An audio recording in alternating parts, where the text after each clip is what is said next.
Anyway, moving on. So Hyunjun's restaurant is closed as Chanyoung is walking by. I think she was sort of looking forward to going in for a drink tonight for sure. She's also just emotionally drained at this point. She had been crying all day at work. She did come to his restaurant and then notices that his lights are still on. So she does look in and see that he's in there. He's sitting alone and drinking. So she sort of hesitates but then knocks on the door. And then they're sitting inside together and he asks her, like, you look upset yesterday. What happened? Like, you look sad.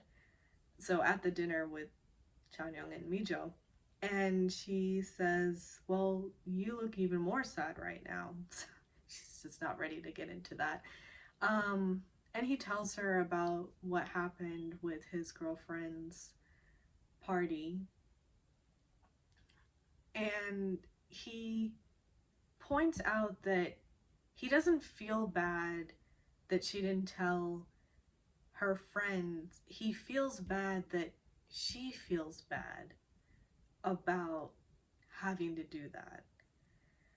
And not Mijo, Juhi goes and gets a shot glass for herself and sort of sits down and tells him that she's young, like she'll understand later on. And then tells him that yesterday she found out about Chanyoung's illness. It just took them by surprise, and she's just obviously devastated about it. And his response was interesting. Like, he was quiet for a second, sort of looking at her, and it sort of seemed like he didn't really know how to react because they are virtually strangers with each other still. Um, so it is sort of like a, oh goodness, what do you say in this situation? But it was really actually kind of sweet after he sort of, I guess, figured out what he was going to do. He pours her another shot and tells her that, we should do this sometimes. Just get together and drink. I'll talk about my girlfriend and you can talk about your friend and maybe we'll feel a little better. It's just like, that's so thoughtful and kind. And yeah, so I guess they're going to begin a friendship in that sort of way. I don't know how this is going to develop into a romance, but it's sweet and kind. Oh god. This scene. Oh. So Mijo has come to her parents' house and she's called her sister there as well. So her parents and her sister are sitting on the couch and she's sitting in one of the armchairs across from them. And they're all just very excited. They're ready to hear what she has to say because they think it's going to be about Sonyu, of course. And so she keeps saying that, I have something to tell you and it's serious, but they're smiling. And so she's like, I'm serious. It's serious what I'm about to tell you. Like, brace yourself. And they're like, yeah, we're good. We're just waiting, expecting. And it's just like, it's super sweet because from their point of view, they're just really excited to hear that she's possibly found someone and. But anyway, she does finally, it takes her a second, but she does get it out. And right after she says that Chanyoung is terminally ill, she starts crying. And it's like she's at home, so she's letting herself, I guess, have emotions in front of someone else that's not just, I don't know, but she sort of puts her head in her hands and is crying, and her sister is the first one to hug her. She gets on her knees and holds her close and says that anything that you need, you come to me and I will be there for you.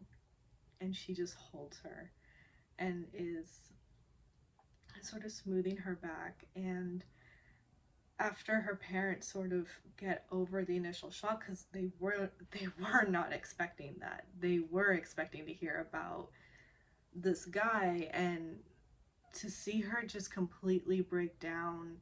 I mean, her dad goes to her and said, you did good. Like, this is the right decision. You stay here. because she tells him she's not going on sabbatical. So he's like, that's a good decision. You stay here and you take care of your friend. And her mom is coming on the other side and sort of like holding her and petting her hair and stuff, and is saying, I'll get you some tonics. You need to keep up your energy to take care of somebody. So they're all just so loving, and it's very just, oh my god. They love her so much, and it's just so very apparent all the time, and it's really beautiful. Stop.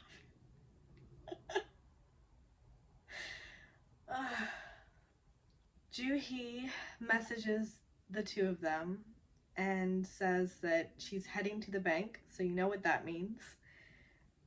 And she's telling them, let's meet up at Chanyong's that night. But Mijo calls Chanyong then and is asking her for the last time, will you consider doing chemotherapy treatment? And Chanyong says, for the last time, absolutely not. Like, she's just not going to. And Mijo says, okay, and hangs up the phone, which really shocks Chanyong. And Mijo is just like steadfastly heading into a shopping mall.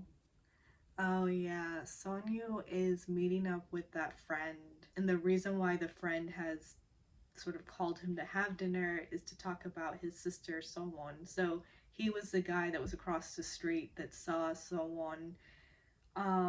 Is it Sowon or Suwon? I'm blanking right now on which one. I'll write it in. But he was across the street and I'd seen her sort of sitting on the curb and then getting up and sort of drunkenly going into the hostess bar. And so he's meeting up with Sonyu to tell him that he actually did go to that bar to double check, and it is Suwon. She is a hostess at the bar. And Sonyu at first is just not believing him, and he's like, dude, I'm being completely serious. That's why I went to double check. She's a hostess over there. That's not great. Not just girl, do whatever, but obviously Sonyu now is just flabbergasted at how she ended up in this situation when he is there wanting to help, you know, and just be there for her. So I'm sure he just can't imagine how she ended up in a hostess bar. So Juhi and Chanyong are at Chanyong's office, and Mijo shows up and she's just laden with all of these shopping bags. And they ask her, okay, where's the money? Did you take in the ticket? And Juhi tells them no, she didn't. She said that it's gone. And she continues to tell them that she shredded the ticket. Which, of course, they're just like, are you insane? Like, that was a nice chunk of money. And she acknowledges this. She realizes they could have taken a trip together and it would have been, you know, covered by her winnings. And she starts to get a little emotional as she's saying this. I'm going to try not to get a little emotional now as I retell it. But she talks about how that was the first bit of luck that came her way, and it was a nice big luck in a long time that she's never had. So she wants to give that luck to Chanyong, and she asks her, just live 4 more years, because that was the 4th place lottery winning ticket. So just give us 4 more years. And Chanyong just quietly says, like, okay. She just quietly says, okay. And Mijo, you know, after a second, is just like, you did good. And Chanyong asks her about the bags, and she's like, oh, we're just amazing friends. And she pulls out the clothes, and she says, I have decided, and now you two need to decide. I have decided to just be happy in the time that we have left and to do everything that you want to do. So make a decision. Do we want to be sad and serious, or do we just want to be happy? And of course they're going to choose to be happy. So she says to Chanyeong, just do us a favor. If you're not going to do chemotherapy, then I want you to be the happiest terminally ill patient that there is in this world. And Chanyeong's like, okay. So Mijo says they're going to a nightclub. So see how that flashback came in full circle.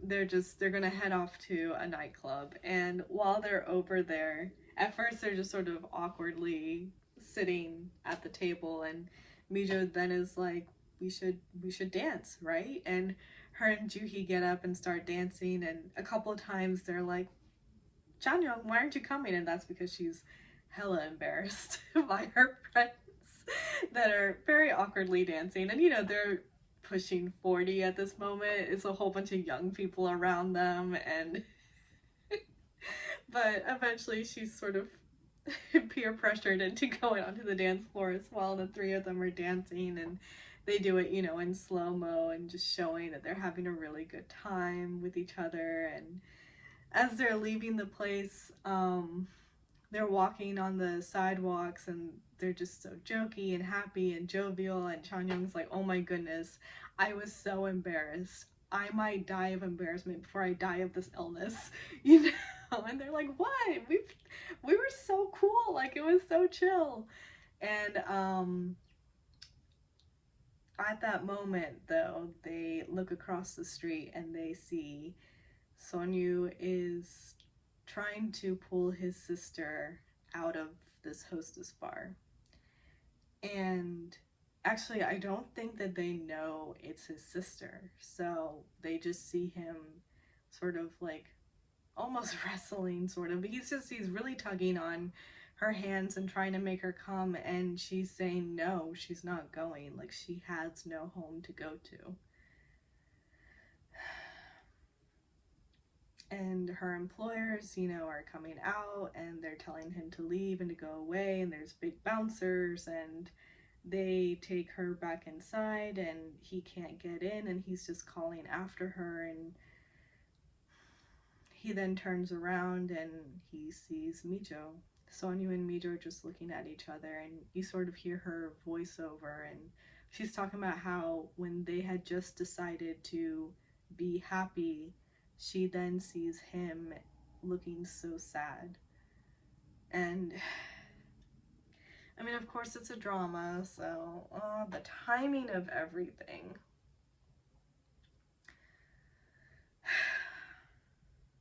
But yeah, that was episode 4. I don't really know what to say other than I got very emotional at multiple points while watching this episode, and I have a feeling that that's going to be a trend for all the episodes. Like, they're just going to hit points, and something's going to remind them about their short period of time, or they're just going to reminisce about something, and I'm just going to get super emotional and always be crying. But that's okay, because it's a really good drama still. I love the characters. Okay. Yeah, that's about it.